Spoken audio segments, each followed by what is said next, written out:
안녕하세요. 심리 읽어주는 남자 A준입니다. 제가 요즘에 웹툰을 하나 추천받았는데요. 이태원 클라스라고 아주 유명한 작품입니다. 지금 드라마로 제작돼서 방송될 만큼 아주 큰 인기를 누리고 있는데 뒤늦게 지금 제가 이태원 클라스를 보고 있습니다. 그래서 이제 웹툰을 다 보게 되면 드라마를 볼 예정인데 한두 편씩은 좀 봤었던 것 같아요. 이제 그 중에서 김다미 배우가 연기했던 조이서라는 캐릭터가 있습니다. 조이서의 캐릭터가 전형적인 소시오패스를 연기하고 있는데, 그래서 오늘의 컨텐츠는 사이코패스와 소시오패스가 무엇인지, 그리고 둘은 어떤 차이가 있는지를 여러분들과 함께 나눠볼까 합니다. 소시오패스가 정확하게 어떤 의미인가 이런 것들을 좀 잘 알면 우리가 그 조이서라는 캐릭터를 이렇게 감정을 이입시키거나 드라마를 볼 때 조금 더 재미있게 볼 수 있지 않을까. 그리고 혹은 나는 사이코패스의 성향을 가지고 있을까? 소시오패스의 성향을 가지고 있을까? 이런 것들을 확인해 볼 수 있는 시간이 되셨으면 좋겠습니다.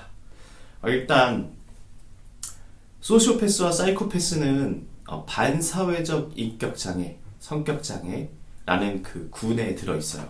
이거는 DSM-5라고 하는 진단 기준이 있는데, 오늘 그 진단 기준에 의해서 어떻게 사이코패스와 소시오패스가 설명이 가능한지를 알아보겠습니다. 저는 일단 책을 한 권 참고를 했는데요. 현대의상심리학이라고 하는 이제 권성만 선생님께서 쓰신 책인데, 이 책에 그 성격장애에 대해서 굉장히 잘 나와 있습니다. 그래서 이 책은 지금 DSM-4로 지금 설명이 되어 있는데, 크게 다르지 않아서 DSM-4 기준으로 성격장애를 분류하고 그것을 통해서 사이코패스와 소시오패스가 어떤 느낌인지를 여러분들이랑 이야기해보고자 합니다.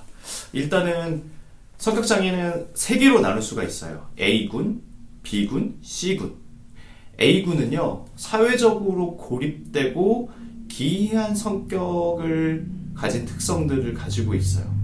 그리고 B군은요, 정서적이고 극적인 성격 특성을 갖고 있는 것을 B군으로 이제 분류합니다. 근데 C군은요, 불안하고 두려움을 느끼는 특성을 가지고 있습니다. 그렇다고 하면 A군, B군, C군에 어떠한 성격 장애군들이 들어있는지를 먼저 간략하게 살펴보고 들어가도록 하겠습니다. 일단 A군에는요, 편집성, 그리고 분열성, 분열형, 이렇게 세 가지가 A군에 있습니다. 사회적으로 고립되었다는 표현을 쓰고요.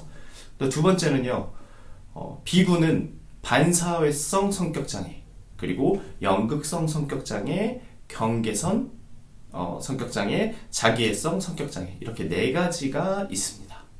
그리고 C군은요, 강박성, 의존성, 회피성, 이렇게 세 가지로 분류가 되어 있는데요. 오늘 우리는 그 B군의 정서적이고 극적인 어떤 성격 특성 중에서 반사회성 성격장애라는 것을 통해서 사이코패스와 소시오패스의 차이를 알아보도록 하겠습니다. 일단 사이코패스와 소시오패스는요, 이 반사회적 성격장애 군에 모두 들어가 있어요. 그렇기 때문에 우리가 말로는 사이코패스다, 소시오패스다라고 나누지만 이 성격장애에서는 그냥 하나로 다 반사회성 성격장애다, 이렇게 표현을 한다고 알고 계시면 될 것 같습니다. 그러면 사이코패스가 뭔지, 정확하게 소시오패스가 뭔지를 좀 알아보도록 할게요. 일단 사이코패스는 평소에 잠재되어 있던 것들이 범행을 통해서 밖으로 드러나기 때문에 일반 사람들에게 잘 노출이 되지 않습니다. 이런 사이코패스들의 큰 특징이 있어요. 주변 사람들이 알아차리지 못한다. 그리고 공감 능력이 결여되어 있고요. 죄책감을 느끼지 않고요. 자기 감정에 굉장히 미숙한 모습을 보여주는 것이 사이코패스의 특징이라고 할 수 있습니다. 우리가 이제 방송을 보거나 뉴스를 보거나 드라마를 봤을 때 사이코패스의 전형적인 특성을 연기하시는 분들의 특징이 뭐죠? 공감 능력이 결여되어 있죠. 그래서 파리 죽이듯 사람을 죽인다 이런 표현을 씁니다. 우리가 봤을 때 굉장히 잔인하지만 사이코패스의 특징을 가지고 있는 높은 등급에 있는 높은 사이코패스 점수를 받은 사람들의 특징은 그냥 파리, 모기 죽이듯이 사람을 죽이는 것, 이 죄책감이나 공감 능력이 전혀 없다라는 것을 가장 큰 특징으로 가지고 있습니다. 반면에 소시오패스는요, 성공을 위해서 수단과 방법을 가리지 않고 나쁜 짓을 저지르는 것을 뜻합니다. 뭔가 좀 다르죠, 느낌이. 그래서 양심의 가책을 느끼지 못하고요. 우리가 사이코패스와는 다르게 남의 감정을 굉장히 잘 이용합니다. 그렇기 때문에 우리가 두 가지는 과연 유전이냐, 환경이냐, 사회적인 이슈 때문이냐로 논란이 많은데, 일단 사이코패스는요, 유전적이고 생물학적이고 사회 환경적인 요인이 다 갖춰져야만 사이코패스가로 태어날 수 있는 확률이 생깁니다. 그런데 소시오패스는요, 유년기에 그리고 사회 생활을 하면서 환경에서 어떤 결핍이 생기면 그것들이 소시오패스로 갈 수 있는 확률이 높아진다라고 이야기할 수 있습니다. 그리고 우리가 일단은 지금 소시오패스는 이태원 클라스에서 김다미 배우가 연기하는 조이석 캐릭터, 그 캐릭터를 보면 소시오패스, 수단과 방법을 가리지 않고 나쁜 짓을 저지르면서 자신의 성공을 위해서 저렇게 달려가는 모습이구나, 이런 것들을 이렇게 대비해서 보면 좋겠는데요. 사이코패스는요, 영화 한 편을 추천드리고 싶어요. 어떤 영화냐면 케빈에 대하여라는 제목을 가진 영화거든요. 제가 이거 성격심리학이라고 하는 학문을 이제 한 학기 동안 배울 때 제일 처음에 교수님께서 추천해 주신 영화였어요. 되게 유명한 두 명의 배우가 출연을 하는데요.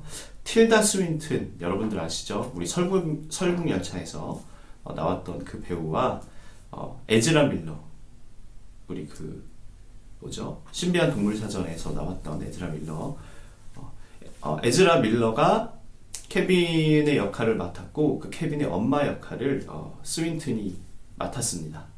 그런데 케빈에 대하여가 왜 사이코패스 영화냐?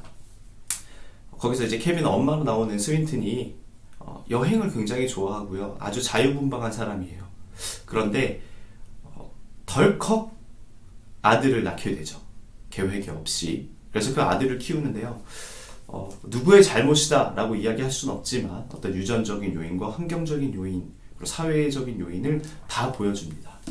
나는 자유분방한 사람이고 계속 여행을 다니고 싶은데 내 자식 때문에 그러지 못하는 환경, 아이가 계속 놀아달라고 보채는데 멍 때리고 있는 환경들, 여러 가지의 어떤 환경적인 요소들을 많이 보여주는데, 그래서 케빈이요, 18살 되는 해에 자신의 학교에서 체육관에다 사람을 몰아넣고 기관총으로 다 살해를 합니다.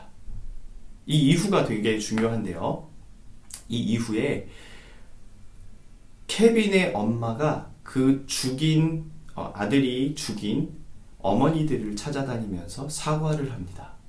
영화는 주로 이러한 패턴으로 유지가 되고 있는데, 거기서 보면 케빈이 놀아달라고 이야기하고 무언가 정서적으로 유대감을 이렇게 쌓아가려고 노력하고 있는데 그것들을 도와주지 않는 환경을 만든다.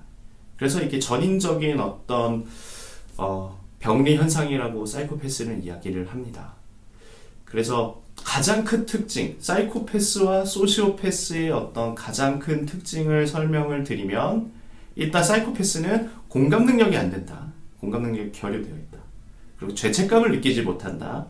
그리고 자기 감정에 미숙하다.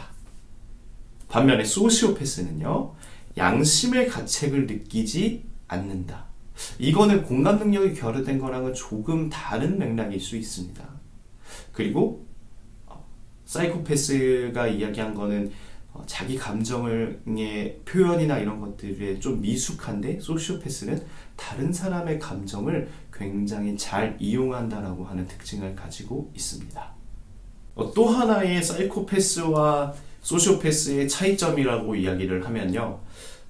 사이코패스는 태어날 때부터 어떤 충동이나 두려움을 모르고 태어날 수 있는 유전적인 요소를 가지고 있지만 소시오패스는요.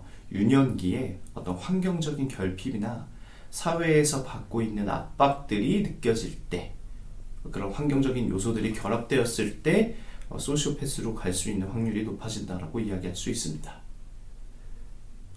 제 주변에 이제 많은 분들, 제 지인들 중에서 나 소시오패스 테스트 같은 걸 해보면 나는 소시오패스가 나올 것 같아. 사이코패스 테스트 하면 나는 사이코패스가 나올 것 같아 라고 이야기를 하는데 전혀 그렇지 않습니다. 자신들이 공감 능력에 결여되어 있고 남의 감정을 잘 이용한다고 해서 이 등급을 받을 수 있다라고 하는 것은 일반적이지 않은 모습일 수 있거든요. 하지만 우리가 일반적인 틀 안에서 봐야 하기 때문에 어떤 표현을 잘 못한다, 내가 공감을 잘 못한다 이런 이야기들은 우리가 일반적인 틀 안에서 볼 수 있는 것이고 지금 얘기하는 사이코패스와 소시오패스의 전형적인 이야기는 병리적인 형상을 이야기하는 것입니다. 그러니까 DSM-5의 성격장애 중에서 B군에 속한 정서적이고 극적인 성격 특성 중에서 반사회성 성격 장애라고 하는 것으로 묶여있는 사이코패스의 역할과 사이코패스의 특징과 소시오패스의 특징 이렇게 두 가지의 차이점을 오늘 알아봤습니다. 오늘 정보도 도움이 되셨다면 구독과 좋아요 부탁드립니다. 다음에 더 좋은 컨텐츠로 찾아뵙겠습니다. 감사합니다.